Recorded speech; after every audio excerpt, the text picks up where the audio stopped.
ہے۔ شیخ سبتین شاہ نقوی بیان کرتے ہیں کہ ان کے سگے ماموں کو انہوں نے دیکھا کہ ابو بکر اور عمر سے اتنی دشمنی پال لیا تھا کہ ایسے زبان سے ایسے الفاظ نکالتا تھا۔ جب میرے ماموں کا انتقال ہوا تو کہتے ہیں کہ ہم نے ان کے منہ سے مرتے وقت ایسی آوازیں سنی جیسے کتا ہانپ رہا ہو، کتے جیسے آواز کرتے ہیں ویسی آوازیں اس کے منہ سے نکل رہی تھی۔ اللہ نے دنیا میں ہی ایسے لوگوں کو عذاب دے دیتا ہے، دنیا میں ہی اللہ رب العالمین ایسے لوگوں کو سزا دے دیتا ہے جو صحابہ کے خلاف، صحابہ کی شان میں گالیاں دینا، صحابہ کے تعلق سے برا بھلا کہنا، صحابہ کی احادیث کو توڑ مڑوڑ کر پیش کرنا، صحابہ کے بارے میں برا بھلا کہنا، یا جو لوگ اس طرح کی چیزیں کرتے ہیں ان کے ویڈیوز سننا، ان کی تقاریر کو سننا، یہ سب کے سب اس میں شامل ہے۔ MMFG ہمارے اس چینل کو لائک، شیئر اور سبسکرائب کریں اور صدقے جاریہ کا مستحق بنیں۔ ہمارے نیو اپڈیٹس کے لیے بیل آئیکن دبانا نہ بھولیں۔ تمام طرح کی تعریفیں، حمد و ثنا، بڑائی و کبریائی اس اللہ رب العالمین کے لیے لائق و زیبا ہے جو تمام جہانوں کا پالنہار ہے۔ اس اللہ رب العالمین کا لاکھ لاکھ شکر احسان ہے کہ اللہ تبارک و تعالی نے مجھے اور آپ کو دین کی دولت سے مال و مال فرمایا ہے، اور اس اللہ کا ہم پر اتنا بڑا احسان ہے کہ اللہ نے ہمیں ایسے پرفتن دور میں جہاں پر امت محمدیہ کے نوجوانوں کو بغیر کسی جرم کے جیلوں میں ڈال دیا جا رہا ہو، جہاں پر امت محمدیہ کے نوجوانوں کی زندگیوں سے کھیلا جا رہا ہو، جہاں پر امت محمدیہ کی ماں اور بہنوں کے ساتھ کھلواڑ کیا جا رہا ہو اور ان کی دکانوں پر بلڈوزر چلائے جا رہے ہوں، ایسے ایام میں اللہ نے مجھے اور آپ کو امن و سکون کی زندگی عطا فرمائی۔ یہ اللہ کا بہت بڑا احسان ہے۔ اللہ سے دعا کریں کہ اللہ رب العالمین مرتے دم تک امن و سکون کے ساتھ زندگی گزارنے کی توفیق عطا فرمائیں، دین پر استقامت عطا فرمائیں۔ یہ چھوٹی سی حمد و ثنا کے بعد درود و سلام کا نزول ہو جیو میرے اور آپ کے آخری نبی، آمینہ کے لال، مدینہ کے سردار جناب محمد الرسول اللہ صلی اللہ علیہ وسلم پر، اس نبی اقدس مقدس پر جس نبی اکرم صلی اللہ علیہ وسلم نے اس بھٹکتی ہوئی اس گمراہ قوم کو سیدھی راہ پر لانے کے لیے دن کو دن نہ سمجھا، رات کو رات نہ سمجھا، بلکہ اپنی پوری زندگی اس امت کے لیے صرف کر دی۔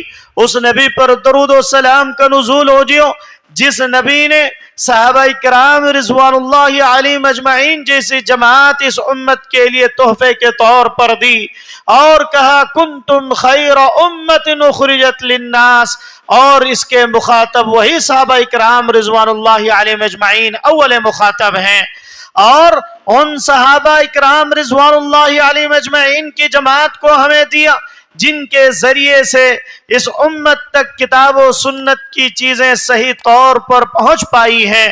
اس نبی پر درود و سلام کا نزول ہو جیو۔ اللہم صلی علی محمد وعلی آل محمد کما صلیت علی ابراہیم وعلی آل ابراہیم انکا حمید مجید۔ اللہم بارک علی محمد وعلی آل محمد کما بارکت علی ابراہیم وعلی آل ابراہیم انکا حمید مجید۔ محترم سامعین اور سامعات، پردہ نشین ماں اور بہنوں اور نوجوان بھائیوں، چھوٹے بچوں، میں نے آپ حضرات کے سامنے قرآن کریم کے ایک اہم آیت کریمہ پیش کی ہے، جس آیت کریمہ کے اندر اللہ تبارک و تعالیٰ نے صحابہ اکرام رضوان اللہ علیہم اجمعین جیسی جماعت کے بارے میں کہا کہ رضی اللہ عنہم ورضوا عنہ، کہ اللہ ان سے راضی ہو گیا اور وہ اللہ سے راضی ہو گئے۔ اور کہیں ان صحابہ کے بارے میں اللہ رب العالمین نے کہا کہ اللہ کی جماعت ہے، اولئک حزب اللہ کہا، کہیں اللہ نے اولئک هم المفلحون کہا کہ یہی وہ لوگ ہیں جو کامیابی حاصل کرنے والے ہیں، اور کہیں اللہ نے کہا کہ حق پر رہنے والی اگر جماعت کوئی جماعت ہے تو وہ صحابہ کرام رضوان اللہ علیہم اجمعین کی جماعت ہے، اور کہیں کہا کہ اے امت محمدیہ کے لوگوں یا ایھا الذین آمنوا آمنوا کہا کہ جس طریقے سے صحابہ ایمان لے آئے ویسے ہی ایمان تم کو بھی لانا ہے، ویسے ہی ایمان قیامت تک آنے والے افراد کے لیے ضروری ہے۔ تو یہی وہ جماعت ہے جس جماعت کے بارے میں قرآن اور حدیث کے اندر کئی احادیث اور کئی آیتیں پیش کی گئیں، اور کئی جگہوں پر ان کا تذکرہ کرتے ہوئے اللہ نے کہا کہ یہی لوگ کامیابی حاصل کرنے والے ہیں۔ جب ایسی جماعت کے تعلق سے اگر کوئی شخص بغض و کینہ کپٹ رکھتا ہے، جیسے کہ میں نے اس سے پہلے جمعہ میں ممانعت کے تعلق سے، یعنی صحابہ کے بغض کی ممانعت کیا آئی ہے، اس سے کیا چیزیں اللہ نے منع کی ہیں، یہ میں نے آپ کے سامنے پیش کی تھی۔ آج میں صحابہ کو گالی دینا ایک عظیم جرم، اور جو لوگ اس صحابہ سے بغض رکھتے ہیں، ان صحابہ کرام رضوان اللہ علیہم اجمعین کی محبت ان کے دلوں میں نہیں ہوتی، صحابہ کے تعلق سے ڈاؤٹ اپنے ذہنوں میں رکھ کر جی رہے ہوتے ہیں، تو کیا ایسے لوگ امت محمدیہ کے اندر جینے والے، ایسے لوگ جو امت محمدیہ کا نام لے کر مسلمان تو ہیں، لیکن اللہ کہتا ہے کہ ایسے لوگوں کے اندر ایمان باقی نہیں ہے، بلکہ لوگ نہیں جانتے کہ ان کا ایمان خطرے میں ہے۔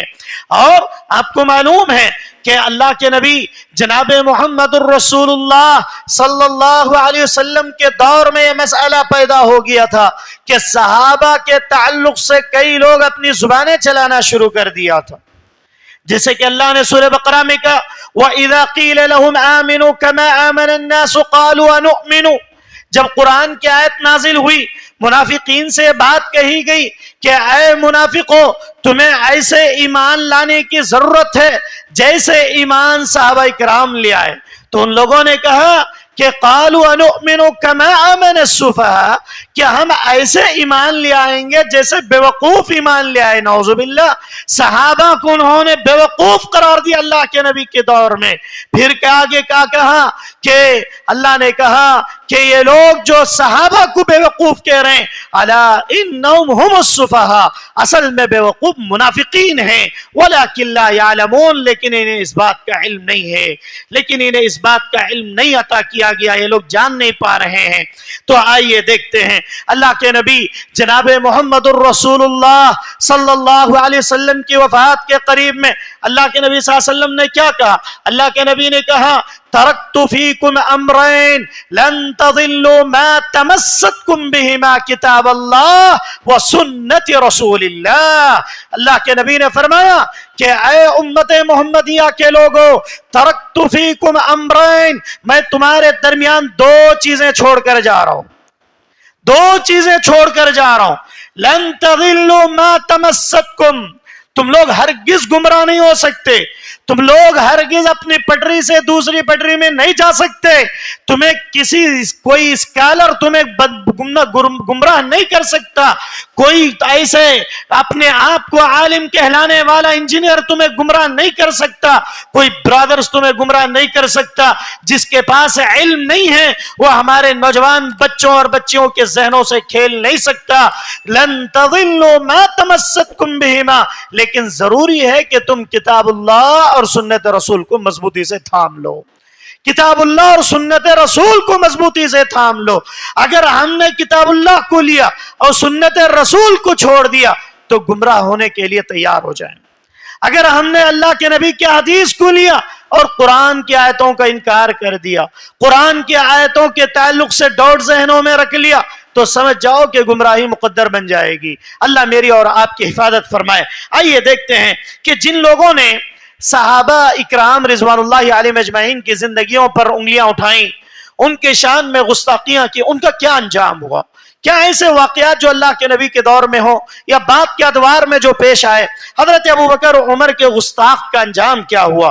سیدنا عبیدہ سلیمانی رضی اللہ عنہ سے روایت ہے، عبیدہ سلیمانی کہتے ہیں کہ حضرت علی بن ابی طالب ایک محفل میں بیٹھے ہوئے ہیں، حضرت علی بن ابی طالب کے سامنے ایک شخص کا تذکرہ ہوا، ایک شخص کے بارے میں بات کہی گئی اور اس کے بارے میں یہ کہا گیا کہ فلاں شخص حضرت ابوبکر اور عمر کو گالیاں دیتا ہے، حضرت ابوبکر اور عمر کو برا بھلا کہتا ہے۔ تو حضرت علی بن ابی طالب رضی اللہ عنہ نے اس کو بلا بھیجا، حضرت علی نے اس کو بلا بھیجا اور کہا فقال اما والذی بعث محمدا بالحق لو سمعت بلغنی او ثبت علیک بینہ لاقیت اکثرک، کہ اے شخص کیا میں نے تیرے تعلق سے بات سنی ہے کہ تو ابو بکر اور عمر جیسی عظیم ہستیوں کو گالیاں دیتا ہے؟ اگر یہ بات تحقیق کے ساتھ اگر صحیح ہے تو میں تجھے قتل کر دوں گا، میں تجھے مار دوں گا، میں تجھے اس پر جو ہے پکڑ کر لیتا اگر یہ بات تیرے منہ سے میں سن لیا ہوتا۔ اور اسی طریقے سے ایک مرتبہ کا واقعہ ہے، اور آپ کو معلوم ہے یہ شیعہ آج پوری دنیا کے اندر مسلمانوں کے چیزوں کو برباد کرنے کے لیے ایسے ایسے حربے اپنا رہے ہیں، مسلمانوں کی تہذیب کو بگاڑنے کے لیے صحابہ کی شان میں گستاخیاں کر جاتے ہیں۔ اس کے پیچھے ان کا ایک مقصد یہ ہوتا ہے کہ کتاب و سنت جو آئی ہے وہ صحابہ کے ذریعے سے آئی، ہم تک جو کتاب و سنت پہنچی، ہم تک کتاب و سنت کے جو ذخیرے موجود ہیں، چاہے وہ کتب ستہ بخاری مسلم ترمذی نسائی ابن ماجہ ابن حبان اور جتنی سنن دارمی، یہ جتنی کتابیں مسند احمد کی ہوں، یہ تمام چیزیں اس کے اندر جو آئی ہیں وہ صحابہ سے آئی ہیں۔ تو ان شیعوں کا ایک مسئلہ یہ ہے کہ صحابہ کی شان کو بگاڑ دیا جائے، صحابہ کی شخصیت کو ختم کر دیا جائے۔ جب آدمی کی شخصیت کو ختم کر دیا جاتا ہے تو اس کی بات کو بھی ختم ہو جاتی ہے۔ تو ان کا مسئلہ یہ ہے، وہ یہ چاہتے ہیں کہ صحابہ کے تعلق سے بدزبانی پھیلائی جائے، بدگمانی پھیلائی جائے، تاکہ ان کی چیزیں جو ان کے درمیان احادیث کے نام پر موجود ہیں وہ بگاڑ دیا جائے اور ان کو غلط طریقے سے پیش کیا جائے۔ اسی لیے ہم اور آپ یہ کہتے ہیں کہ ہم منہج سلف پر قائم ہیں، ہم منہج سلف کو فالو کرنے والے ہیں۔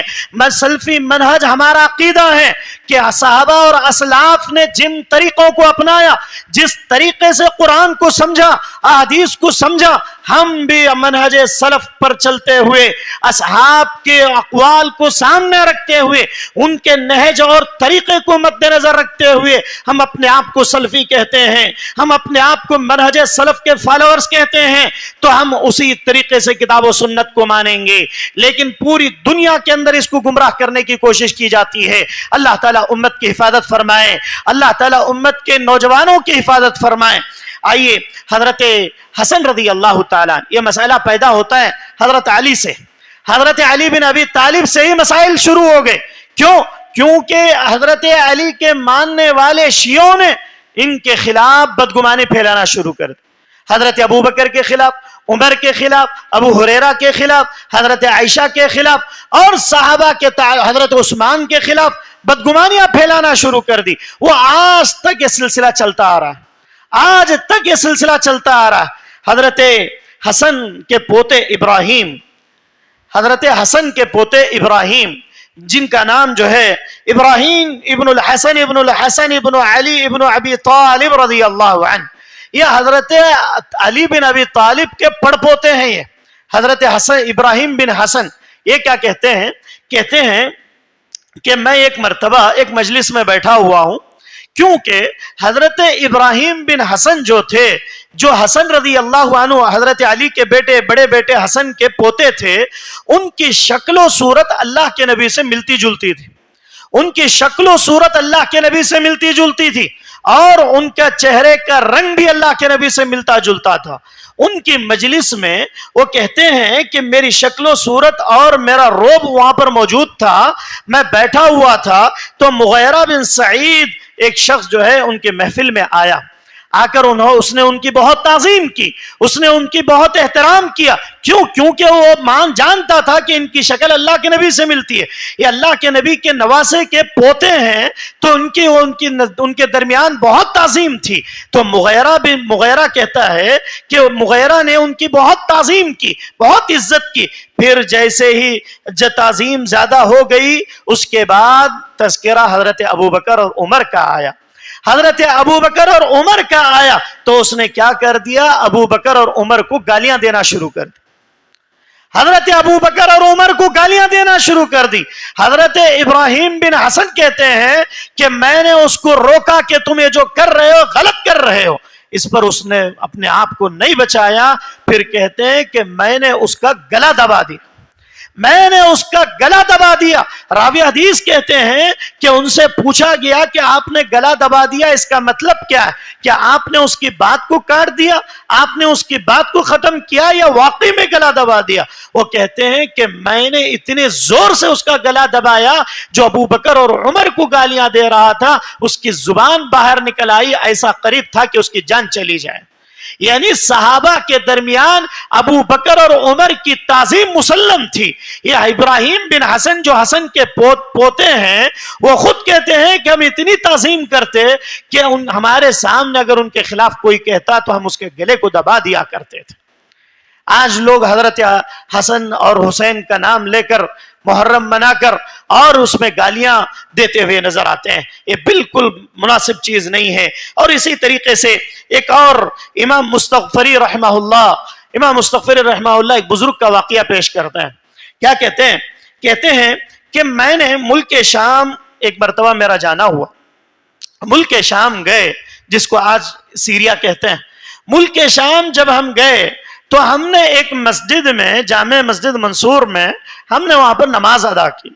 نماز ادا کی تو امام نے نماز پڑھائی. امام نے نماز پڑھانے کے بعد جیسے ہی سلام پھیرا تو ابو بکر اور عمر پر بددعائیں کرنے لگا. ابو بکر اور عمر پر بددعائیں کرنے لگا اور گالیاں دینے لگا.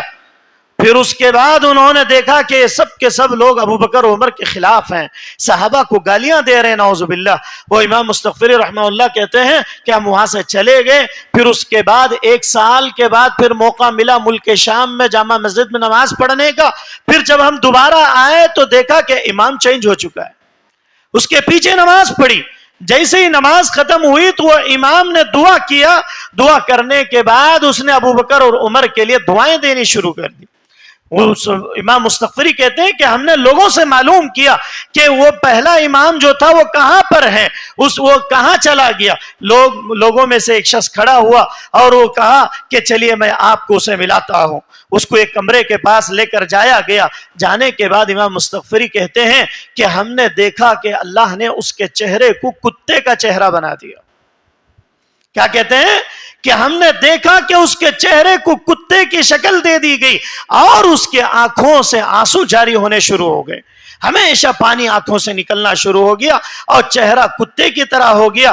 تو پھر ان سے پوچھا امام مستغفری اتنے بڑے عالم دین نے کہ کیا بات ہے, تو ابو بکر اور عمر کو گالیاں دینے والا تھا. تو وہ کہتا ہے کہ انہی کی مجھے بددعا لگی ہے کہ میں ابو بکر اور عمر کو گالیاں دیتا تھا, جس کی وجہ سے اللہ نے میرے شکل کو چینج کر دیا, کتے کی شکل بنا دی. نعوذ باللہ. آج صحابہ اکرام رضوان اللہ علیہم اجمعین کی عظمت اگر ہمارے دلوں میں نہ رہی, اللہ کی قسم ہمارے چہرے مسخ کر دیے جائیں. اور ان کے خلاف جو زبانیں نکلتی ہیں اللہ تعالیٰ ان کی زبانوں کو بند کر دے. اور اسی طریقے سے ایک ممتاز عالم دین, ممتاز اہل حدیث عالم دین شیخ سبطین شاہ نقوی, یہ کیا کہتے ہیں؟ کہتے ہیں کہ میرے خاندان میں میرا سگا ماموں کیا کرتا تھا, جب بھی گھر میں کوئی کتا آتا نعوذ باللہ تو کیا کہتا, ابو بکر آ گیا. اور کوئی کتا دوسرا نظر آتا تو کہتا کہ عمر آ گیا. یہ اس کا سلسلہ تھا. اتنے بڑے عالم دین ہیں, ممتاز عالم دین ہیں, اہل حدیث کے عالم دین ہیں. شیخ سبطین شاہ نقوی بیان کرتے ہیں کہ ان کے سگے ماموں کو انہوں نے دیکھا کہ ابو بکر اور عمر سے اتنی دشمنی پال لیا تھا کہ ایسے زبان سے ایسے الفاظ نکالتا تھا. جب میرے ماموں کا انتقال ہوا تو کہتے ہیں کہ ہم نے ان کے منہ سے مرتے وقت ایسی آوازیں سنی جیسے کتا ہانپ رہا ہو. کتے جیسے آواز کرتے ہیں ویسی آوازیں اس کے منہ سے نکل رہی تھی. اللہ نے دنیا میں ہی ایسے لوگوں کو عذاب دے دیتا ہے. دنیا میں ہی اللہ رب العالمین ایسے لوگوں کو سزا دے دیتا ہے جو صحابہ کے خلاف, صحابہ کی شان میں گالیاں دینا, صحابہ کے تعلق سے برا بھلا کہنا, صحابہ کی احادیث کو توڑ مڑوڑ کر پیش کرنا, صحابہ کے بارے میں برا بھلا کہنا, یا جو لوگ اس طرح کی چیزیں کرتے ہیں ان کے ویڈیو سننا, ان کی تقاریر کو سننا, یہ سب کے سب اس میں شامل ہے. چاہے وہ جتنا بھی علم اپنے پاس رکھتا ہو, چاہے وہ جتنا بڑا عالم دین کیوں نہ ہو، اور وہ لوگوں کو گمراہ کرنے کے لیے، جیسے سلمان ندوی کا میں نے ذکر کیا تھا، اور اسی طریقے سے مرزا غلام کا میں نے ذکر کیا تھا، اور کئی انجینئروں کا میں نے ذکر کیا تھا، ان کے ویڈیوز بھی سننا جائز نہیں ہے۔ علماء نے یہی کہا کہ جو صحابہ سے بغض رکھتا ہے اس کا اسلام سے تعلق نہیں ہے۔ کیوں؟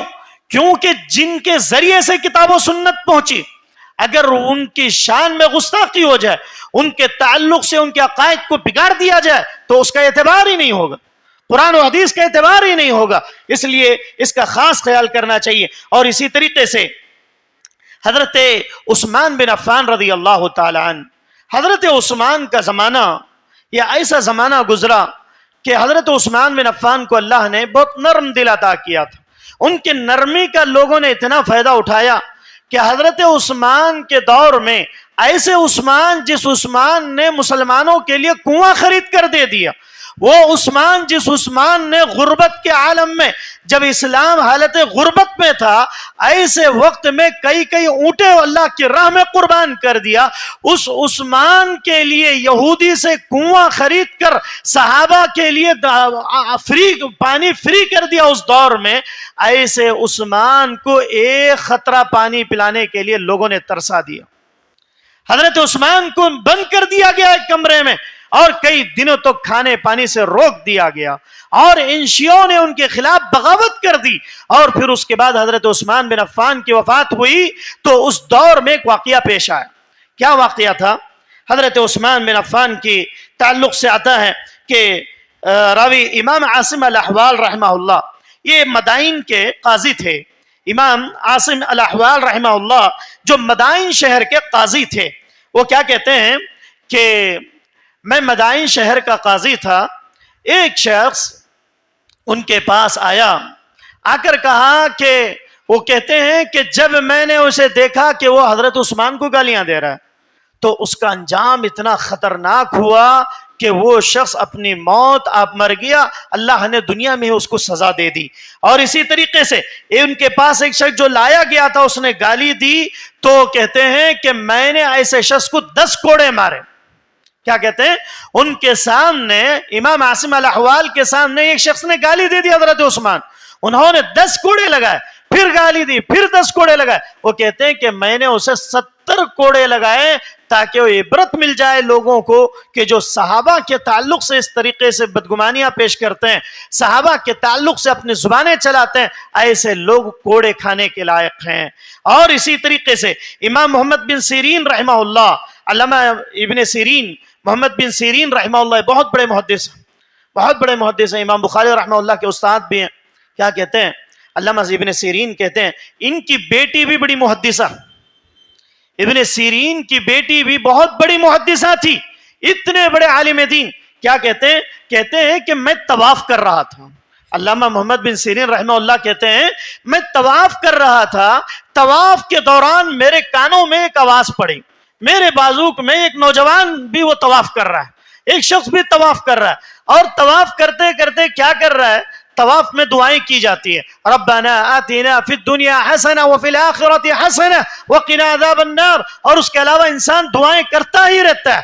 لیکن وہ شخص کیا کہہ رہا ہے؟ اے اللہ تو مجھے معاف کر دے۔ کیا کہہ رہا ہے؟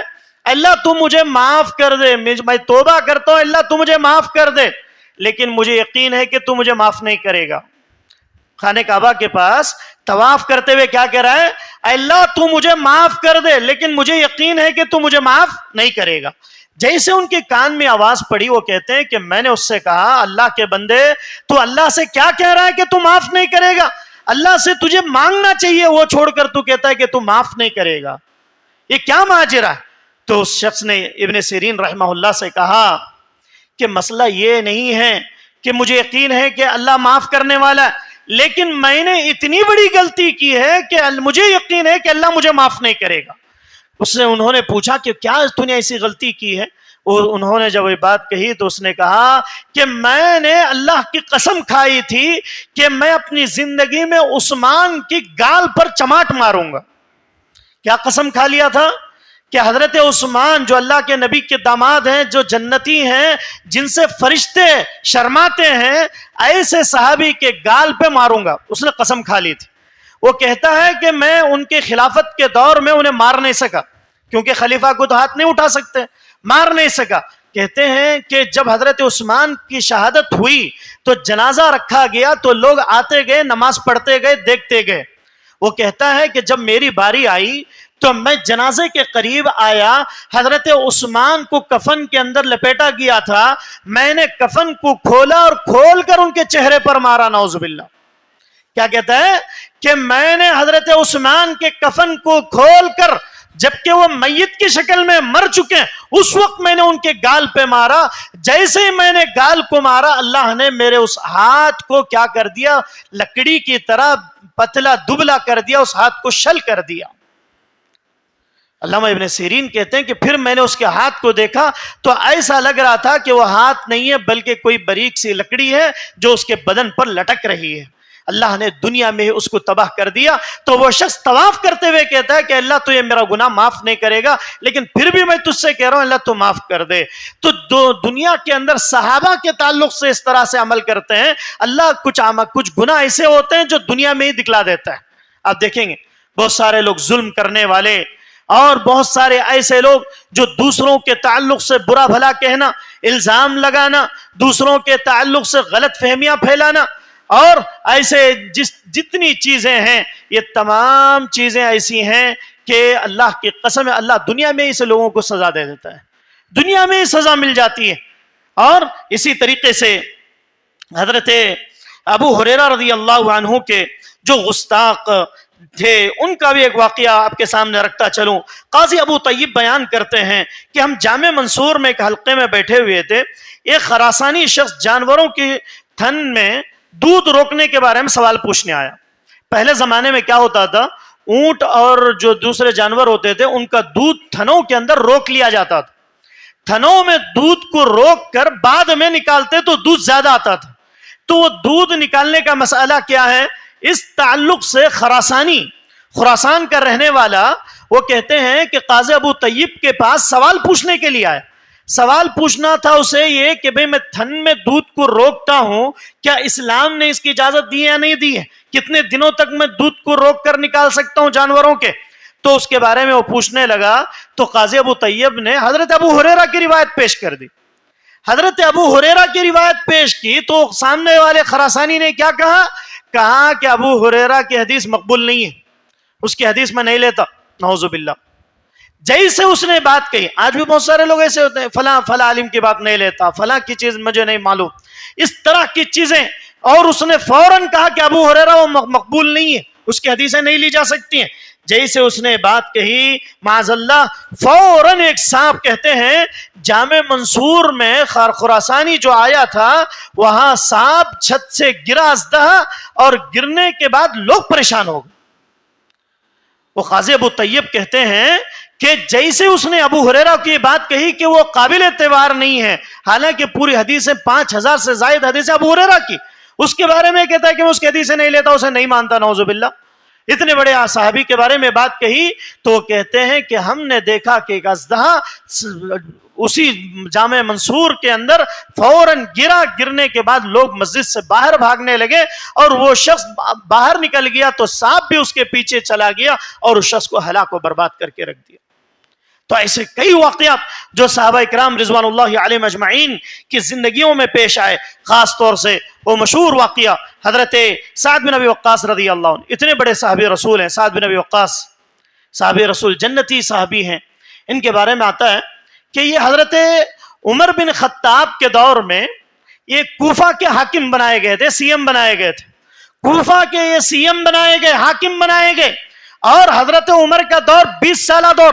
اس دور میں کوئی بھی شخص ان کے خلاف زبان نہیں اٹھا سکتا تھا, اور کسی کی مجال نہیں تھی کہ حضرت عمر کے سامنے آ کر گفتگو کر لے یا بات کر لے. ایسے دور میں جس کے بارے میں ایک یہودی نے کہا کہ اگر حضرت عمر 10 سال اور دنیا کے اندر رہتے تو پوری دنیا میں اسلام پھیل جاتا. ایسے حضرت عمر بن خطاب کے دور میں کوفہ کے لوگ اس دور میں بھی بدماش تھے. اللہ کے نبی کے دور میں بھی شرارتیں، اس کے بعد کے ادوار میں بھی شرارتیں، حضرت عمر کے دور میں بھی کچھ شرارتیں کرنا شروع کر دیا.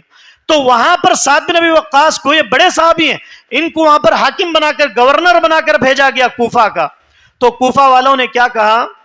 کوفہ والوں نے کہا کہ بھئی حضرت عمر کے پاس جا کر انہوں نے شکایت لگا دی کہ حضرت سعد بن وقاص کو نماز پڑھانے نہیں آتا. امام کو نکالنا رہتے کیا کرتے ہیں؟ کہتے بہانے ڈھونڈتے رہتے. اس دور میں بھی یہی مسئلہ پیش آیا. کیا کیے کہ حضرت سعد بن ابی وقاص کے بارے میں حضرت عمر سے جا کر شکایت لگا دی. کیا کہا؟ کہ حضرت سعد کو نماز اللہ کے نبی کی طرح نہیں پڑھا پاتے ہیں وہ، اس لیے وہاں سے ہمیں نکالنا چاہ رہے ہیں ان کو. کیوں؟ کیونکہ کوفیوں کے مسائل کو وہ لوگ سختی کے ساتھ لے رہے تھے، تو امام کے پیچھے پڑ گئے کہ وہ امام کو نکال دیا جائے. یہی باتیں وہاں پر یہ بیان میں بولے گا، تقریریں کرے گا اور لوگوں کے سامنے پیش کرے گا. تو کوفی جو شریر تھے وہ لوگ حضرت عمر کے دربار میں جا کر انہوں نے کیا الزام لگا دیا کہ بھئی ان کو نماز پڑھانے نہیں آتا اور فلاں نماز میں ایسی غلطیاں کر رہے ہیں اور ایسا کر رہے ہیں ویسے کر رہے ہیں. یہ شکایتیں لگا دی. حضرت عمر بن خطاب نے کیا کیا کہ حضرت عمر بن خطاب نے دیکھا کہ شکایتیں ان کی بہت آ رہی ہیں، تو کچھ ایام کے لیے حضرت سعد بن وقاص کو معزول کر کے حضرت عمار کو وہاں کا حاکم بنا دیا. حضرت عمار رضی اللہ عنہ کو کوفہ کا حاکم بنا دیا، وہاں کا سی ایم بنا دیا. اور جیسے یہ بات پھیل گئی کوفہ میں کہ بھئی امام کو نکال دیا گیا، یہ سعد بن وقاص آج سے حاکم نہیں ہوں گے، یہ خبر پھیل گئی. تو پھر اس کے بعد حضرت عمر بن خطاب نے اسی پر بس نہیں کیا، کہا کہ سعد کو بلا بھیجا مدینہ، کوفہ سے مدینہ. کیونکہ کوفی جو تھے وہ ہمیشہ فتنہ کرنے والے، ہمیشہ کچھ نہ کچھ کسی کے پیچھے پڑ گئے، فلاں نگراں کے پیچھے پڑ گئے، فلاں امام کے پیچھے پڑ گئے. آج بھی وہ لوگ سکون سے بیٹھنے نہیں دیتے کسی کو. آج دیکھ لیں دنیا کے اندر ایشیا وہی لوگ ہیں، کسی کو سکون سے بیٹھنے نہیں دیتے. اب ایک مسئلہ ختم نہیں ہوتا، پھر کیا نہیں کہ 1-2-3 مہینے میں ایک نیا دین کا کچھ مسئلہ شروع کر لیں گے وہ لوگ. وہاں سے آئی گی چیزیں پھر پھیلتے پھیلتے پوری دنیا میں پھیل جائیں گی. تو شروع سے اللہ کے نبی نے اشارہ کیا تھا کہ فتنے یہیں سے آئیں گے، کوفہ، بصرہ، ایران، شام، ان علاقوں سے آئیں گے. اور پھر یہ بات حضرت سعد کو بلا بھیجا گیا مدینہ. حضرت سعد جب دربار میں آئے، حضرت عمر بن خطاب نے پوچھا کہ اے سعد کیا معاملہ ہے؟ آپ کے بارے میں کہہ رہے ہیں کہ آپ کو نماز پڑھانے نہیں آتا. حضرت سعد نے کہا کہ اے عمر بن خطاب، کیا آپ میرے بارے میں ایسے سوچ سکتے ہیں؟ میں اللہ کے نبی کے پاس میں نے نماز پڑھانی سیکھی، اللہ کے نبی سے میں نے حدیثیں سیکھی، کیا میں نماز نہیں پڑھا پاؤں گا؟ حضرت عمر بن خطاب نے کہا کہ پھر یہ لوگ کوفہ والے کیوں شکایت کر رہے ہیں؟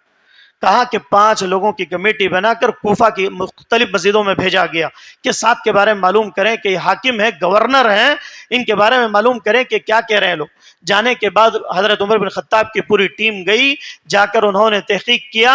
اس کے بعد جو ہے آخری ایک جامع مسجد بچی تھی وہاں پر گئے، جا کر معلوم کیا کہ حضرت سعد کو لوگ کیوں ایسے کر رہے ہیں، ایسے ان کے خلاف پروپیگنڈا کیوں پھیلا رہے ہیں، الزامات کیوں لگا رہے ہیں. الزام لگانے کے تعلق سے عجیب و غریب مسئلہ پیش آیا ہوا. تو ایسے وقت میں پوچھا گیا تو ایک نوجوان کھڑا ہو گیا جس کی کنیت ابو سعدہ تھی، جس کی کنیت ابو سعدہ تھی. وہ شخص کھڑا ہو گیا، اس کا نام اسامہ بن قتادہ تھا، کنیت ابو سعدہ تھی. اس نے کھڑے ہو کر کہا کہ بھائی میں حضرت سعد کے بارے میں کہتا ہوں کہ حضرت سعد سب کو جہاد کے لیے بھیجتے، خود نہیں جاتے. کیا کہا اس نے؟ یہ بیانات میں خود کرتے ہیں اور نہیں کرتے. آج بھی ایسے مسائل علماء کے تعلق سے کہا کہ یہ جہاد میں لوگوں کو بھیجتے ہیں لیکن خود نہیں جاتے. دوسری بات کہی کہ جہاد کا ایک مسئلہ پیش کیا، اور دوسری بات یہ کہی کہ مال غنیمت جہاد میں آنے کے بعد صحیح طور پر لوگوں میں نہیں بانٹتے. دوسرا الزام. تیسرا الزام اس شخص نے کہا یہ صحیح سے فیصلے نہیں کرتے، عدل و انصاف کے فیصلے نہیں کرتے. 3 الزامات لگے. حضرت سعد موجود ہیں کوفہ کے اندر کہ یہ جہاد کے لیے نہیں جاتے اور مال غنیمت صحیح طور پر نہیں بانٹتے اور عدل و انصاف کے فیصلے نہیں کرتے. حضرت سعد نے جیسے ہی سنا تو کہا کہ اے اللہ یہ جھوٹا شخص ہے، اے اللہ یہ جھوٹا شخص ہے. اگر یہ جو بات کہہ رہا ہے اگر وہ حق ہے تو اے اللہ میرے زبان سے 3 چیزیں میں دعا کرتا ہوں، اللہ اس دعا کو قبول کر لے. حضرت سعد نے 3 بددعائیں کی. کیا کہا؟ پہلی چیز کہا اے اللہ اگر یہ بات جو کہہ رہا ہے صحیح ہے، اے اللہ اس کی عمر لمبی کر دے، لمبی دیر تک زندہ رہے، یہ عمر دراز، اللہ اس کی عمر بڑھا دے. دوسری بددعا کی اس امام نے، حضرت سعد بن وقاص نے، کہ اللہ اسے خوب محتاج بنا دے، فقیر بنا دے اسے. اگر یہ جھوٹ بول رہا ہے، اگر مجھ پر الزام لگا رہا ہے امام پر، اے اللہ اسے غریب فقیر بنا دے۔ تیسری بد دعا کی، اے اللہ اسے فتنوں میں ڈال دے، اے اللہ اسے فتنوں کے اندر ڈال دے۔ پھر کہتے ہیں کہ 3 بد دعائیں اس کے خلاف حضرت سعد بن وقاص نے کی، کرنے کے بعد راوی حدیث کہتے ہیں کوفہ والوں نے دیکھا اللہ نے اس کی زندگی لمبی کر دی، 100 سال سے زائد زندہ رہا۔ اس کی آنکھوں کے اوپر جو یہ بھویں ہوتی ہیں اتنی زیادہ ہو گئی تھی کہ آنکھ نظر نہیں آتے، دیکھنا ہوتا تو وہ اٹھا کر دیکھتا تھا، اور اتنا محتاج ہو چکا تھا کہ کھانے کے لیے بھیک مانگا کرتا تھا۔ پھر کہتے ہیں کہ اللہ نے فتنے کی بد دعا کی تھی تو وہ بڑھاپے میں اس کے گھر کے پاس سے جو عورتیں لڑکیاں گزرتی تو وہ بھویں اٹھا کر اپنے بہووں کو اٹھا کر ان لڑکیوں کو چھیڑا کرتا تھا 100 سال کی عمر میں۔ اللہ نے ایسی حالت کر دی کہ لوگ اس سے پناہ مانگتے تھے، لوگ اس سے پوچھتے تھے کہ ایسی تیری حالت کیوں ہو گئی، تو ایسا کیوں تباہ ہو گیا؟ وہ کہتا تھا کہ مجھے سعد کی بد دعا لگی، مجھے حضرت سعد کی بد دعا لگی۔ تو یہ صحابہ کرام رضوان اللہ علیہم اجمعین ہیں۔ تو الزامات سے بچنا چاہیے، اور جو ہے صحابہ سے محبت ہونی چاہیے، اور حضرت ابو بکر ہوں، عمر ہوں، عثمان ہوں، علی ہوں، یہ سب کے سب صحابہ، الصحابۃ کلھم عدول، ان صحابہ سے محبت یہ ایمان کی نشانی ہے۔ تو اللہ کے نبی صلی اللہ علیہ وسلم کے صحابہ سے محبت ہونی چاہیے۔ اللہ رب العالمین سے دعا گو ہوں کہ بارہ الہ کہنے والے کہنے سے زیادہ، سننے والوں کو سننے زیادہ عمل کی توفیق عطا فرما۔ اللہ گناہوں سے دور رہنے کی توفیق عطا فرما، اللہ سیاکاریوں سے دور رہنے کی توفیق عطا فرما، اللہ گناہوں سے بچنے کی توفیق عطا فرما۔ اللہ جتنے لوگ بیٹھے ہوئے ہیں، اللہ جو لوگ پریشان ہیں اللہ ان کی پریشانیوں کو دور فرما، اللہ جو لوگ مصیبت زدہ ہیں اللہ ان کی مصیبتوں کو دور فرما، اللہ ان کی تنگیوں کو دور فرما، اللہ جو لوگ بیمار ہیں اللہ انہیں شفاء کاملہ عاجلہ عطا فرما، اللہ صحت و تندرستی عطا فرما۔ آمین۔ السلام علیکم ورحمۃ اللہ وبرکاتہ۔